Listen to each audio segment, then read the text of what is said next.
A modern person can complete an entire day without truly needing another human being. Food can arrive through an app, packed by hands they never see. Work can happen through a screen, with a name instead of a face. A message can be sent and answered without ever hearing the other person's voice. This person could disappear for 2 or 3 days, and almost no one's schedule would change. Their phone might be full of names, contacts collected over years, but if they didn't show up tonight, would any place actually notice the gap? Now picture someone living tens of thousands of years ago, no phone, no message, no notifications. But inside a small group, one person's absence was hard to miss.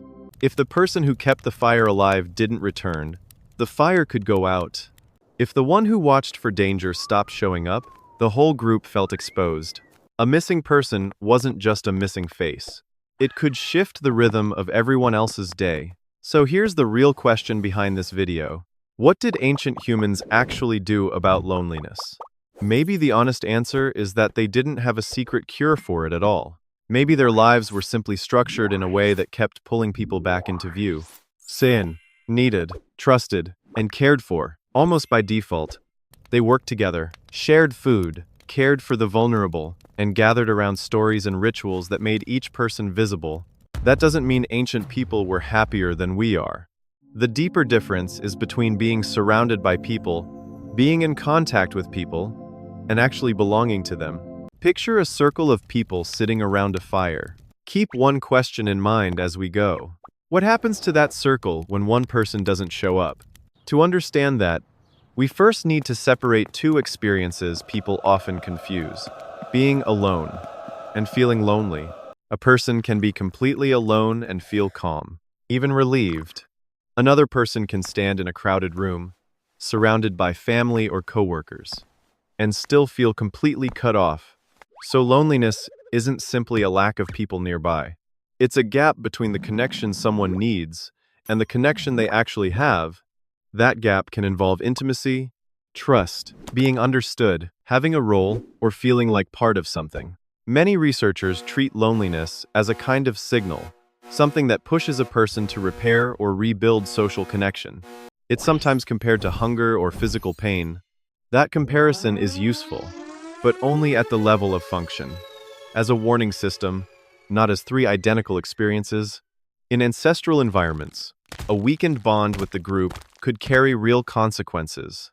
Less protection, less shared food, no one nearby to help after an injury, a harder time caring for a child alone, more exposure to predators, harsh weather, or rival groups.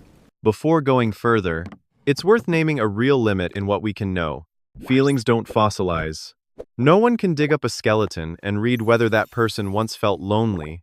What we can study is the social world ancient humans actually built, where they lived and slept, how resources were shared, the networks that connected distant groups, injuries that people survived long after they happened, how the dead were buried, the tools, materials, and group activities that left physical traces.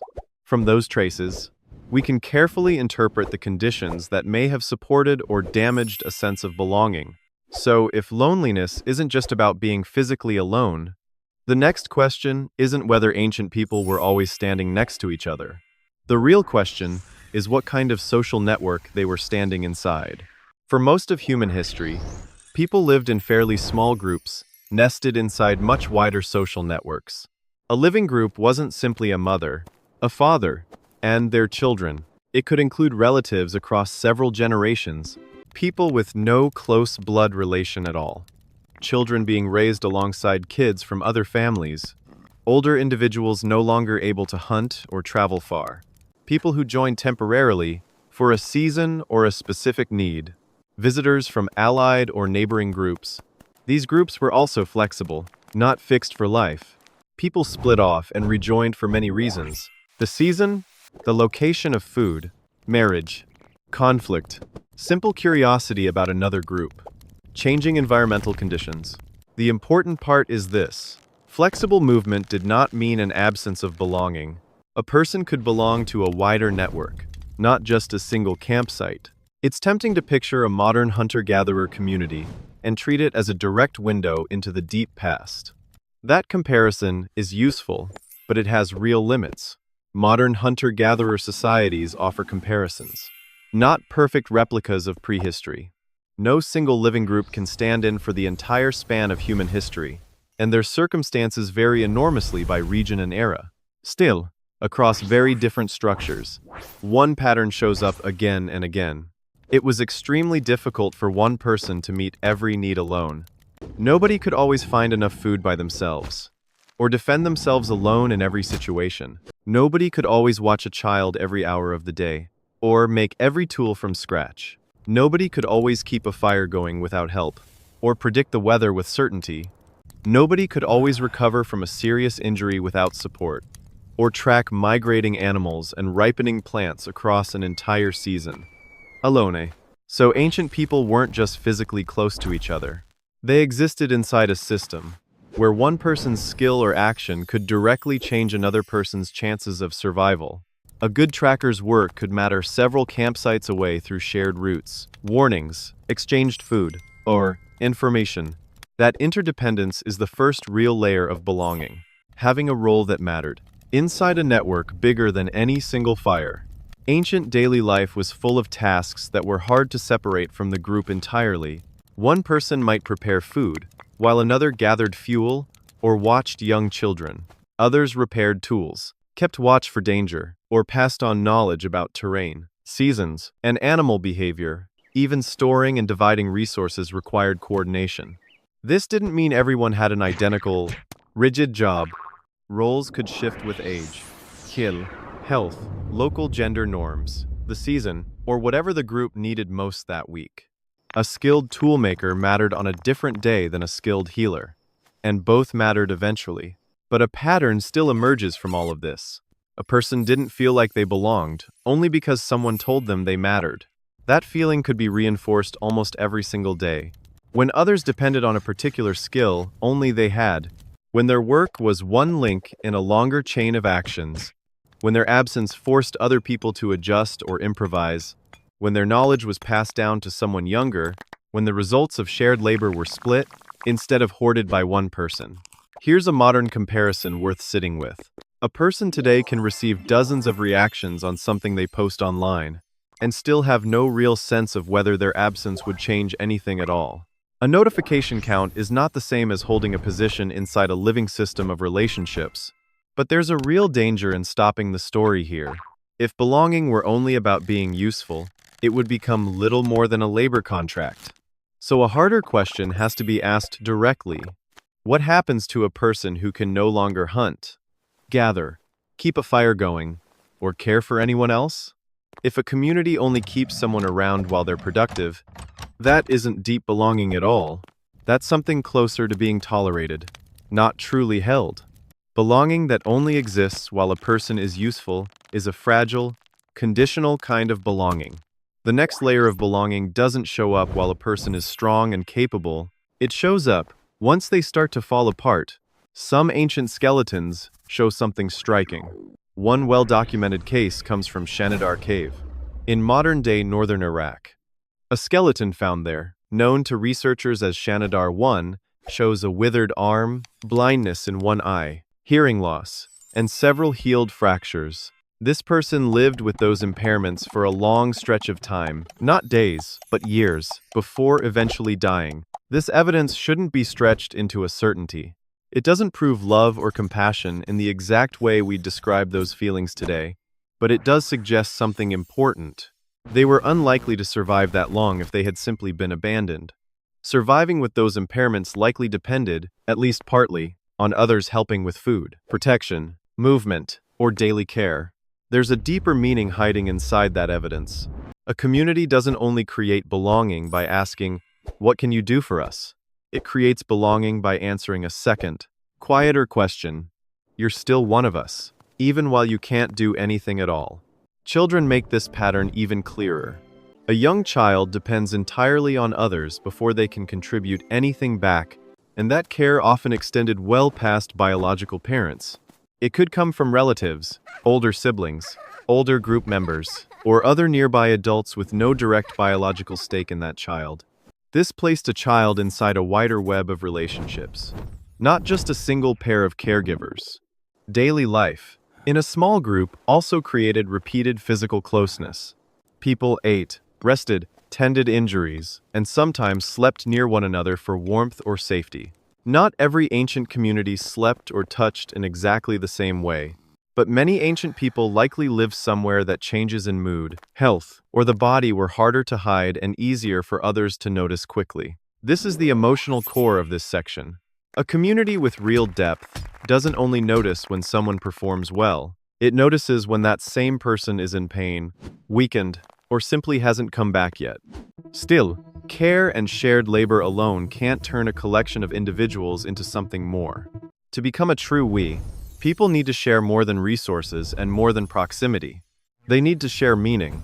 Fire did more than provide warmth and protection. It could stretch the time people spent close together. Long after the day's practical work had ended, around that fire, people could retell the day, tease each other, mention someone absent, and pass down hard-won experience. Stories reinforced a shared memory of who they were. We cannot know the specific content of any prehistoric story. The key point is simpler. Fire created a distinct kind of social time, separate from the time spent working or surviving. Stories did real social work of their own. They could preserve what happened, who acted, which places were dangerous, and what the group valued. They also carried the group's idea of who it was. A group doesn't only exist through the people currently alive inside it. It exists through shared memory of people, plus, and events that are no longer physically present. Ancient instruments, and the sheer universality of music across human cultures, suggest sound carried real social weight. The claim here isn't that music was invented specifically to cure loneliness, but singing or moving together in rhythm could do something powerful. Shared rhythm could synchronize attention, create participation, and make many separate bodies feel like one acting group. Ritual added another layer on top of that. It could let a community witness birth, death, coming of age, loss, seasonal change, or a shift in someone's role. Ritual doesn't erase grief. It keeps grief from becoming completely invisible, unshared, and unwitnessed. Return to that circle around the fire. It was never just bodies sitting near each other. It carried a shared memory, a shared rhythm, and a shared story of who these people were together. A person could lose almost everything else and still hold a place in that circle. And that place mattered. But because that circle mattered so much, being pushed out of it may have been one of the most frightening experiences a person could face. Ancient people could still feel lonely. They could lose a partner, a child, or the person who had always cared for them. They might be forced into an unfamiliar group, clash with their own, or be pushed out entirely. An injury could limit their participation, while difference from group norms could leave them isolated even inside camp. Physical closeness never guaranteed emotional closeness. A person could live inside the same camp as dozens of others and still feel suspected, dismissed, distant, unsafe, or unable to share anything personal. Belonging to a group and being known by that group are not automatically the same thing. This is why ancient people were never immune to loneliness. Close community brought real protection, but it could also bring pressure to conform, gossip, constant monitoring, status competition, violence, and very little privacy. Leaving a harmful relationship could be extremely difficult when departure meant losing almost everything. Here's the paradox sitting at the center of this whole video. When a community is the source of your food, protection, identity, and future, being rejected by it isn't just an emotional wound. It can threaten your entire life. This may help explain why modern humans still react so strongly to small social signals, even when nothing is materially at stake. Being overlooked, not being invited, receiving a cold response, or meeting someone else's silence can suddenly suggest that you no longer matter to a group. A brain shaped by that history can respond to a tiny social cue as if a person's entire place in the world were suddenly at risk. The real difference between ancient and modern life isn't that one side felt lonely and the other didn't. It's that many forms of ancient daily life reinforced belonging more automatically than modern life usually does. Neither version of the story is the safe, simple one. Modern independence has brought real, genuine benefits. It offers privacy, freedom of choice, and the ability to leave a controlling or dangerous community behind. It gives access to food, medicina, and services without total dependence on relatives. It also lets people maintain distant relationships and find communities that fit who they are, not only the one they were born into. None of this makes modern life some kind of evolutionary mistake. That isn't an argument for going backward, but there's a real trade-off worth naming honestly. Many activities that once forced people to coordinate can now be done entirely alone. We can eat, travel, shop, work, find information, solve problems, and entertain ourselves without another person present. That makes life more convenient in real, measurable ways. It also means belonging is no longer created automatically, just by living your normal day. It's worth separating contact from belonging clearly. Contact can offer information, entertainment, quick feedback, or a brief moment of being noticed. But belonging usually requires something deeper, built through 4 connected layers. Repeated presence, where people see each other often enough to build a real shared history. Mutual contribution, where people work on something together and genuinely affect each other's outcomes. Care during vulnerability, where a relationship doesn't disappear the moment someone is tired, struggling, or no longer useful. Shared meaning, where people hold on to a memory, a purpose, or a value that outlasts any single conversation. The answer is not simply to meet more people. A better question is where repeated presence, mutual contribution, care during vulnerability, and shared meaning actually exist in your life. None of this is a simple formula for curing loneliness. It is a way of noticing which layer may be missing, but it helps explain why so much modern interaction can still leave a strange inner rage, quiet gap behind, even on a day full of messages. So, what did ancient humans actually do about loneliness? They probably didn't have one specific method they called a cure. Instead, they lived inside communities where belonging could be reinforced almost every day. Through repeated presence, through shared labor and responsibility, through shared food, through the care of children, through support for the injured, through physical closeness, through stories, through music, through ritual, through collective memory. None of that means they were always happy or always understood. They could still experience loss, exclusion, and life inside communities that were harsh or unforgiving. Some of their circles were warm and steady, and some were not. The lesson here isn't that we should abandon modern life or move back into caves. That kind of return isn't possible, and it was never really the point. Loneliness doesn't necessarily prove that a person is weak or somehow failing. It may be an ancient signal, still searching for a kind of connection that modern convenience doesn't automatically provide. Not just more people to talk to, and not just faster ways to reach them. People who know where you usually show up. People who trust what you contribute. People who share a memory or a story with you that no one else carries. People who notice when you're in pain, without being asked. And people who still hold a place for you when you can't contribute anything at all. That kind of place is rare, and it usually has to be built on purpose now, rather than simply lived into. Picture that phone screen again, still lit up, still full of names. Nothing about the screen itself has changed. But the real question underneath it has changed. It's no longer just how many people can reach you.